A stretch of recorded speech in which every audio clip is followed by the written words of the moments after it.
Welcome to the First Call Plus. We look at some of the extra races away from the features at Te Rapa and Hastings for the weekend. Gentlemen, race 8 at Te Rapa looks an even old puzzle. It's a rating 85 over the 1400 metres, and the bookies have opened a market, but they've basically said, we don't know what's going on here.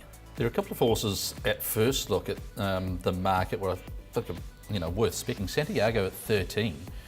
Was a very good run behind Go Nicholas. Look, he is what he is. He's a 7-year-old. This is not a race. This is a rating 85 with not much about it. There are a lot of horses that have been around. This is their grade, and it's just picking out a horse that's best placed. At 13, that's not a bad price. Galaxy Miss is getting very well placed in her races. If there is a bit of rain around and Jasmine Fawcett can punch her out from the gates, then she can run a race. She often runs well at Te Rapa, the sand-based surface there. So just first look, a couple of horses at double figures that, not the worst chances. Yeah, I'd made Santiago one of my bank bets on the day, but we've got Stu Lang really playing this race on the first call as part of multiples, and he didn't have it in his sort of first 6, so there's a little bit of a concern there. The other horse who I thought was a decent chance in the race was Rosewood, and this horse here came in with a terrific trial in the CD. The blinkers come off in the fresh up run today, but she's got ability. And I expect a bold run from her judging on that trial. She didn't beat much in that trial, but they trialled her without the blinkers there, and she was really good through the line. It's just a case, if there is rain on the day again, she'll cope with that. That's a key factor. By that stage of the day, the inside could be off, the inside could still be rocket fast. It's impossible to tell unless the rain comes.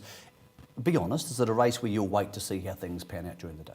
Yes. But the $13 on Santiago at this stage, I think, is attractive shopping early doors. Yeah, there are a couple that are well worth specking, but before getting really serious, you would want to have a look. But I agree with you in that, there are a couple of figured priced horses there that are well worth specking. Also now. a good rating 85 is at Hastings, the second on the card there, and Hinarangi's a horse who just looks like it's going to end up in some decent races. Willing to forgive last start, even though the punters who took the shorts probably aren't. Barrier 1 here, Aidan, I like backing horses at Barrier 1 with tactical speed around Hastings. Yeah, exactly. She'd won her previous 3 starts back.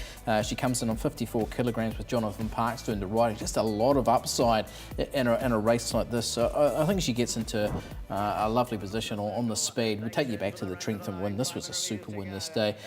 She just did it all professionally. Just rolls along at a good even clip, J Tarn, and that makes it awfully hard to catch around Hastings in a race where you don't see too many getting in away.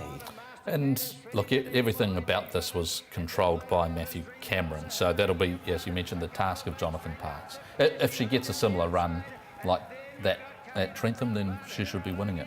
Baker Forsman trained horse, of course, they had 100th win for the season the other day. I would suggest they are well on target to break their record from last season. It's an absolute given. It's an absolute. Well, they've probably got about, I don't know, maybe another 200 starters before the end of the year. By all accounts, they've got a new team rolling in. So, while some teams are coming to the end of it, it sounds like the Baker Forsman team have got a lot of ammunition still to fire. One thing about Hinarangi around Hastings, she's had a couple of goes there already and missed on both occasions, but it should be a track that does suit her. I thought a horse that might represent a bit of a price in an each-way bet is Disturbance. He's been running really well for the Furlong Kennedy team, based out of Riccarton, but I believe that it's been based in the North Island. Gets a 4 kilo allowance, courtesy of Casey May Waddell. A horse that will sit back and potentially, does always hit the line, so is that type of horse that gets you for next time. He was certainly better last time because he'd been a bit weak in the previous couple of really lovely runs, and he just hadn't finished them off. It's good to see him actually sort of do a little bit more last time. But Casey May's been aboard in all of those starts, and the 4 kilogram claims you've got to factor that in. But she carried 53 last time and got beat. But it was a decent race. Like, this has a little less depth to it than her previous 2 starts, in my opinion. So talking about decent races, he can run well again. The rating 75 is the last on the card. There is an 8-race program, of course, and this one's over the 1400 metres. And checking out this market here again, it's even enough. Capuchin at 3.2 has a very good fresh up win for the Baker Forsman stable last time out, but Bevan Street's got a little bit about it. And Rosie Myers is riding well. Wouldn't be surprised to see it maybe come back a horse who could win 4 or 5 more races. So both these two are horses you would expect to not be rating 75 horses in a month. And I spoke to Stephen Marsh. She is going to be taking Bevan Street to Hastings rather than lining it up at Te Rapa. No, we certainly got that guide from the rider booking, though. Rider booked at Te Rapa. This horse won very well at Ellerslie. Both wins have come fresh up and has been beaten second up in both those 2 starts so far. I've got the horse sort of settling 3 out, 1 back, which is probably a prime spot the way this race maps. Word of mouth, the stablemate, I think they've booked a rider there too, haven't they? Yeah, they do. Went forward and led it to New Plymouth. It's not a stablemate anyhow, is it? It was a good win last time out anyhow. So like Te Rapa, isn't it very much a case, if it rains, things can change. If it doesn't rain during the day, you can play with a lot more confidence. A few more extra races there. Jason Tarn's got someone contacting him on the phone.